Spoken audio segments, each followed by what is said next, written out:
Preseason rankings always miss. Some teams are much better than the number next to their name, and others are living off brand. Today we are calling it. These are the most overrated and underrated teams in the preseason rankings. Kentucky's ceiling is national championship. Even if voters park them 9th, Mark Pope's spacing and pace system fits this roster perfectly. Otega-Oweh sets the tone on both ends and just picked up SEC Preseason Player of the Year. Jalen Lowe arrived as a true pick-and-roll organizer that Kentucky has missed.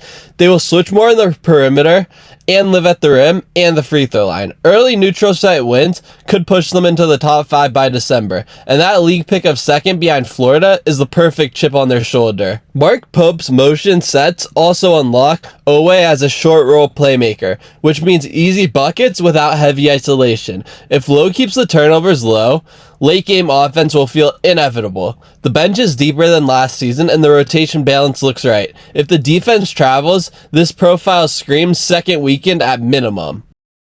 Alabama at 15 is fair on paper, yet still optimistic given volatility. Nate Oates plays pace and space that magnifies hot streaks and also magnifies turnover runs.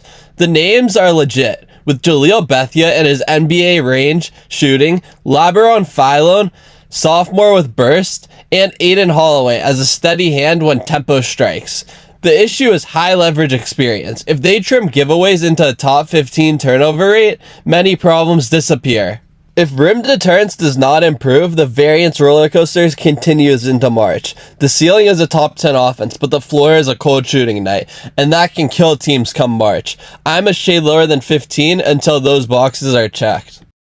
7 feels light for how complete Michigan looks. Adai Mara at 7'3" changes their half-court geometry on day 1, with high-low passing and touch. Around him you get veteran size and two-way toughness with Roddy Gale and Namari Burnett, so Dusty May can play big and switch without losing shooting. They finally have real rim protection again, and if Mara adjusts to Big Ten physicality by January, this defense jumps a tier. Elliott controls tempo and turns long rebounds into quick threes, which creates instant 8-0 runs. If Mara's foul rate stays manageable, the defensive floor becomes elite. The schedule includes early resume games, so top 4 seed is absolutely in play. The Wings can scale up or down depending on opponent pace, which matters in March. Expect steady growth every month rather than a boom and bust swing. Do not be surprised if they live in the 3 to 5 range most of the season. Kansas at 19 is low by Jayhawk standards, but even that might be high in October, while Bill Self rewires the pecking order. Portal pieces bring real upside, with Trey White as a physical slasher, Jaden Dawson as a combo guard, and long wings that let Self shape shift lineups. Self's non-negotiables are half-court defense and shot selection, and those take time with a new core. The hinge is late shot creation, because if one wing becomes a real closer, 19 looks cheap fast. Until then, expect more close wins than blowouts. Early neutral site tests could sting before the offense settles. I will buy stock later once rules are defined. The floor is still tournament safe, so the question is whether they jump into the top 10 by February or fall out of the top 25 by March. The defense is usually a weapon, which would raise the ceiling a tier. The poll left Oregon outside the top 25, but Jackson Shelstead and Nate Biddle is exactly what wins in a travel-heavy Big Ten. Shelstead is a veteran decision-maker, and Biddle anchors the lane while still spacing as a pick-and-pop big. Around them, Dana Altman has length and switchability back, so it's gap defenses, glass control, and pace-off turnovers.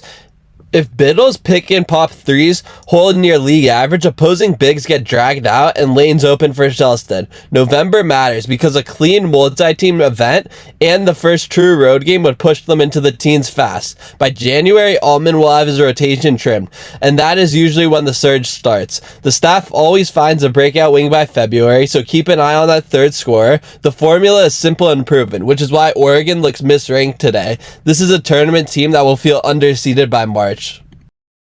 Michigan State at 22 is classic Tom Izzo respect. Defense, boards, and leadership are real strengths. The shot creation question is still open. Jeremiah Fears, Jackson Kohler, and Ko and Carr guarantee toughness. But who will win late clock possessions on Big Ten road games? They will grind teams and live in rock fights. So separation is the issue until a guard pops. If Fear's pull-up three is real, spacing improves overnight and the whole playbook breeze. If they keep hunting twos in the clock, coin flips tilt the wrong way. A 6-4 start would not surprise me, and a March climb would not either. This ranking feels a couple of lines high until the offense shows a dependable closer. Once that role is found, the defense gives them a foundation to rise. Gonzaga at 21 looks like voters hedging because the non-conference is brutal, but the roster screams top 15 by February. Graham Ike returns with All-American buzz, and Braden Huff steps into a larger role, so that 4 and 5 combo let Mark Few bully the paint and still space the floor. Tyon Grant Foster adds downhill creation that was missing last year. As usual, the Zags will tighten the rotation as the calendar flips, and the shooting around Ike will keep the lane clean. Split the marquee non-conference tilts, and they are anchored in the rankings all season. The Kennels home stretch builds confidence for the young guards, which usually travels into league play. They have enough shooting to keep double teams honest, which keeps Ike efficient. The defense can climb a tier if the guards defend on the ball. By March, you will wonder why they were not 10 spots higher in October.